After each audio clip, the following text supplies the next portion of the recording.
मरहला आखिरी हरबा इस्तेमाल किया जा रहा है। आखिरकार हम सड़क पर आ गए हैं और आकर के इन चीज़ों को हम सरकार तक अपनी मांग को रख रहे हैं कि वो हमारी मांग पर ये जायज़ मांगों को पूरी करे, क्योंकि उन्होंने ही बहुत कुछ किया है और उनसे उम्मीद भी है कि वही करेंगे। मांग पूरी अगर हो गई होती तो ये धरना प्रदर्शन, ये एहतजाजी मुजाहरा का कोई प्रोग्राम नहीं होता। पहले भी आपने पूरा किया है और जो कमी है हम उम्मीद करते हैं कि मौजूदा सरकार इस कमी को ज़रूर पूरा करेंगे। ये सारे सुविधा हमें मिलना चाहिए, लेकिन अब तक ये ना दे रहे हैं और मुख्यमंत्री हर भाषण में कहते हैं हमने तो दे दिया। हमारी मांग को पूरी किया जाए। इंक्रीजमेंट है, नहीं मिल रहा है। ईपीएफ है, 814 मदरसों को मुख्यमंत्री या विभाग की ओर से गारंट दे दिया गया। इनका कैबिनेट क्लियर होने के बावजूद भी आज तक 1637 को लेकर के हम लोग मदरसा डेवलपमेंट और आवास भत्ता का इस पर भी नहीं मिल पा रहा है। ये सारे मांगों को लेकर के हम लोग धरना प्रदर्शन के रूप में सभी शिक्षक पूर्णिया जिला का एकजुट हुए हैं। जरूरत के अनुसार अगर ये हमारी मांगे पूरी नहीं होती तो हम अनिश्चितकालीन धरना के लिए भी तैयार हैं। इसके लिए अगर हमें पटना भी जाना पड़े, राजधानी में जाना पड़े, हम बिहार के सभी शिक्षक जाकर के अनिश्चितकालीन धरना के लिए भी तैयार। मुख्य मांग क्या है? देखिए, धरना प्रदर्शन जो हम असातिज़ा जो कर रहे हैं, मुख्य मांग कई एक है। जैसे हम लोगों को पहले इंक्रीजमेंट तनख्वाह में मिलती थी, 2013 में 13 के बाद से इंक्रीज़ ख़त्म कर दिया गया। तो हम लोगों का जो अभी और जिस चिट्ठी के आधार पर किया गया कि उस चिट्ठी में ये था कि हम मदरसा के असातिज़ा को तनख्वाह उसी तरह से देंगे जो तनख्वाह हम स्कूल के असातिज़ा को या जो सहूलत स्कूल के असातिज़ा को दे रहे हैं वो देंगे। लेकिन उस चिट्ठी के ऊपर अमल नहीं हो रहा है। स्कूल के असातिज़ा को इंक्रीजमेंट, मेडिकल और एचआर ये सब सहूलतें मिल रही हैं और मदरसा के असातिज़ा को ये सब सहूलतें नहीं मिल रही हैं। सिर्फ़ और सिर्फ एक डीए बढ़ रहा है। इसी को इसके अलावा भी कई एक मांग है कि जैसे पुराने टीचरों का, हम लोगों का नियोजित टीचरों का ईपीएफ कट रहा है, पुराने टीचरों का ईपीएफ नहीं कट रहा है। उसी तरह से नियमित टीचरों का ये ईपीएफ नहीं कट रहा है। उसी तरह से और है कि जो पुराने हुफ़ाज़ जो सीनियर हैं उनकी तनख्वाह कम है और जो जूनियर हैं, जो नए हफ़ाज़ हैं, उनकी तनख्वाह ज़्यादा है। इसलिए ये जो भेदभाव ये सब जो हो रहा है, इन्हीं चीज़ों को लेकर के मेमोरेंडम दिया गया और भी बहुत कुछ जो भी ज़राए थे अब तक, जो सहूलत वाले ज़राए थे, उन तमाम ज़रिया को इस्तेमाल किया गया। ये आखिरी मरहला आखिरी हरबा इस्तेमाल किया जा रहा है। आखिरकार हम सड़क पर आ गए हैं और आकर के इन चीज़ों को हम सरकार तक अपनी मांग को रख रहे हैं कि वो हमारी मांग पर ये जायज़ मांगों को पूरी करे, क्योंकि उन्होंने ही बहुत कुछ किया है और उनसे उम्मीद भी है कि वही करेंगे। हम यही उम्मीद करेंगे सरकार से कि हमारी बातों को, हमारी मांगों को वो पूरी करेंगे। सारे मसाइल को लेकर के, सारे सवालों को लेकर के उन्होंने धरना प्रदर्शन किया। तो क्या आप लोगों की मांग पूरी नहीं हुई या क्यों पूरी नहीं हो रही है, जबकि 7 साला प्रोग्राम बनाया गया?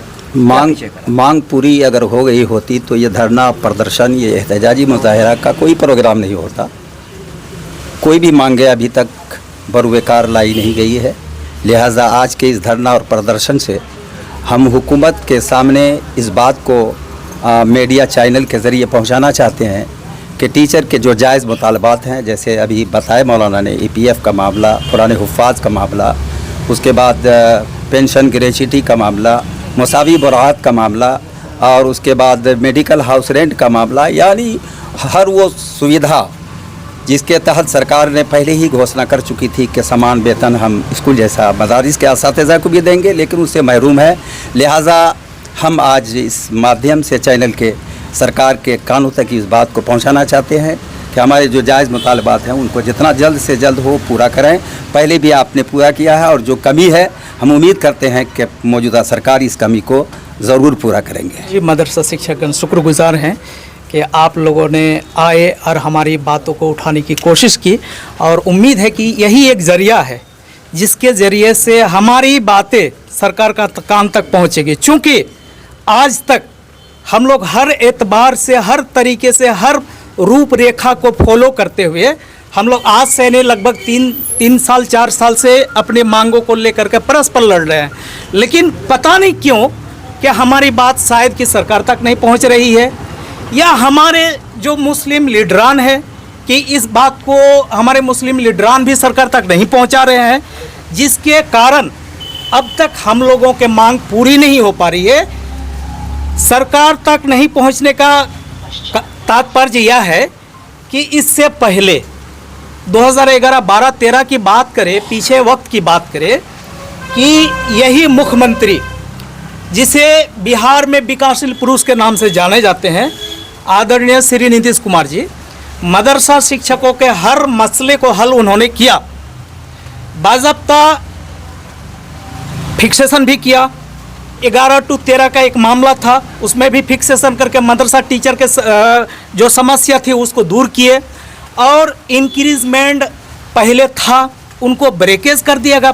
ये हम लोग भी नहीं समझ पा रहे कि ये ब्यूरोक्रेट का मामला है या ब्यूरोक्रेट इस तरीके से अलग अलग तरीके से अपनी बातों को या अपनी गतिविधि को कैंपेनिंग कर रहे हैं। तो कहने का अर्थार्थ यह है कि हम लोग लगातार आज 3 साल 4 साल से जो अपनी मेहनत, अपनी मांगों को लेकर के बिहार के सभी मदरसा शिक्षक, मदरसा डेवलपमेंट ऑर्गेनाइजेशन संगठन के ओर से हम लोग हर तरीके से मेहनत कर रहे हैं। इससे पहले जैसे आपने सवाल किया कि इससे पहले भी आपने किया, तब से ही नहीं, उससे पहले से हम लोग मेहनत करते हुए आ रहे हैं, लेकिन हमारी मांग अब तक पूरी नहीं हो रही है। या जबकि मुख्यमंत्री अपने भाषण में, अपने स्टेटमेंट में वो बार बार दोहराते हैं कि हमने तो स्कूल के शिक्षकों के भांति मदरसा शिक्षकों को सभी सुविधाएं दे दी गई है, मुख्यमंत्री की स्टेटमेंट है। इस बात से मदरसा शिक्षक, संपूर्ण बिहार के मदरसा शिक्षक तथा उनके परिजन परिवार तक परेशान हैं, डिस्टर्ब है अपने आप में ये मुख्यमंत्री की बात को सुन करके। इसलिए कि वो कहते कि हमने तो सारी सुविधा दे दी, लेकिन बहुत ही अफसोस की बात है कि हमें मूल वेतन और डीए के सिवाय कुछ नहीं मिल रहा है। संपूर्ण बिहार के शिक्षकों के ये हालत है, जबकि इंक्रीजमेंट एक मौलिक अधिकार के अंतर्गत में आता है। इंक्रीजमेंट किसी भी अगर कंपनी को अगर आप लोग देखेंगे तो इंक्रीजमेंट भी उसे दिया जाता है। अफसोस की बात है कि हमारे सरकारी कर्मी होने के बावजूद, जबकि भारतीय संविधान के फंडामेंटल राइट के 29, 30, 31 के अधिकार के अधीन ये मदरसा संचालित हो रखा है, जिसको हम लोग माइनॉरिटी स्टेटस कहते हैं, अकलियती दर्जा। ये सारे सुविधा हमें मिलना चाहिए, लेकिन अब तक ये ना दे रहे हैं, और मुख्यमंत्री हर भाषण में कहते हैं हमने तो दे दिया। हमें लग रहा है कि ये जो सुविधा हम सभी शिक्षकों को वंचित है, शायद कि मुख्यमंत्री को ये मालूम नहीं है, जिस कारण हम लोग पूरे बिहार मदरसा के शिक्षक, आप सभी मीडिया चैनल बंधुओं के जरिए से हम माननीय सरकार तथा विभाग तक पहुंचाना चाहते हैं कि हमारी मांग को पूरी किया जाए। इंक्रीजमेंट है, नहीं मिल रहा है। पीएफ है, भारतीय संविधान के आर्टिकल 15 में कहता है कि किसी भी प्रकार से भेदभाव की दृष्टि को अपनाया नहीं जाएगा, लेकिन अफसोस की बात है कि सबसे बहुत ही महत्वपूर्ण बात और महत्वपूर्ण तत्व हमारे मदरसा शिक्षकों के साथ भेदभाव। जो हमारे नियोजित शिक्षक मदरसा में अभी बहाल है, उनको नियोजित को ईपीएफ का लाभ दिया जाता है, और नियमित पुराने दर्जे में आते हैं और उसी का ईपीएफ को गायब कर दिया गया है। बड़ी अफसोस वाली बात है। आप नियोजित को दे दिए हैं और नियमित का ईपीएफ को गायब कर दिए, जबकि एक ही कर्मी एक ही वक्त जो शेड्यूल होता है पढ़ने पढ़ाने का, उसी हिसाब से सबको अपने काम को अंजाम दे रहे। लेकिन अफसोस की बात है, नियोजित का ईपीएफ है और नियमित का ईपीएफ गायब कर दिया है। 1637 का एक श्रेणी के मदरसा जो कि 2459+1 में आता है, उनमें 814 मदरसों को मुख्यमंत्री या विभाग के ओर से गारंट दे दिया गया है। अफसोस की बात है कि उनमें से बचे 1637 मदरसा, जिनका कैबिनेट क्लियर होने के बावजूद भी आज तक 1637 को लेकर के हम लोग मदरसा डेवलपमेंट ऑर्गेनाइजेशन के सभी जिम्मेदार यह मेमोरेंडम हर शक्ल के रूप में हम लोग मेहनत कर रहे हैं, लेकिन अब तक उनको भी गारंट नहीं दिया जा रहा। बेचारा गरीब गुरबा लोग मदरसा में पढ़ा रहे हैं, अपने बीवी बाल बच्चा का भरण पोषण, बच्चों की पढ़ाई लिखाई करे तो करे कैसे? उनको सैलरी नहीं मिल रही 1 रुपया, और वो सेवा दे रहे मदरसा में जा कर के।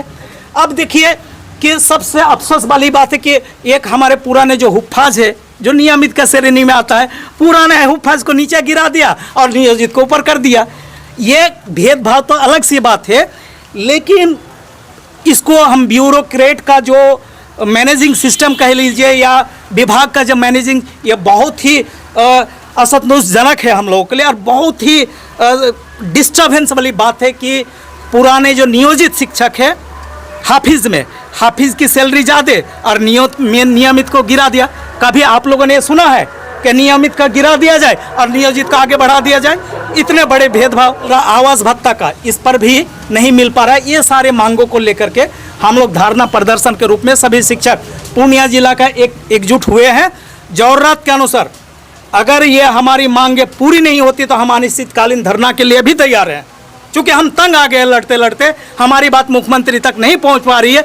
अब हमारा ये लास्ट जरिया है कि धरना प्रदर्शन करके ही हम मुख्यमंत्री तक बात को पहुंचाए। इसके लिए अगर हमें पटना भी जाना पड़े, राजधानी में जाना पड़े, हम बिहार के सभी शिक्षक जाकर के अनिश्चितकालीन धरना के लिए भी तैयार हैं।